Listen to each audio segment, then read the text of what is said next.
Allah Taala'nın adı bilen men Muhammedullah Sadativ tahallus ediyorum. Faryap vilayetinin Qaramol ulsualığının altı bölük obasynyň bolýarym.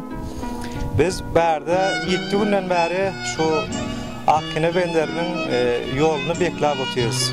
Ta Abdurrahman tapylynça biz bu yolu goýup bermiyoruz.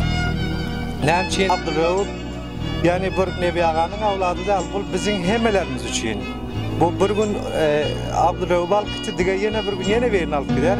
Şoň üçin ta biz şol oğlun ele gelinçe devam ediyoruz. Näçe diýende biz bir kitapda okuduk. Bir hikayany bir möjek geldi diyor bir gün qara goýundan biregi neydi diyor. Ak goýunlar aýtdy diyor wagtynam şol möjek biz ýyrtyjy haýwana diýos. Şondadan bu bir köpür adalatly adam tanýar ekeni. Qara goýundan gije bizler hem korkýardyk şol bir başga bir bize bir ziýan degen haýwanlardan diýip. Soň ýene bir gün geldi diyor möjek ak goýundan neydi diyor da. Soň qara goýunlar aýtdy diyor wagtynam şu möjege bizler bir ýaman diýos. Wagtyn şunda adalat bar eken diýiyor. Aynen mawzu Abdurrahman aynı şu mawzu. Bugün Abdurrahman aldı. Ta bize eger bu gelmese ýene bir gün ýene birimiz alar, ýene birimiz alar.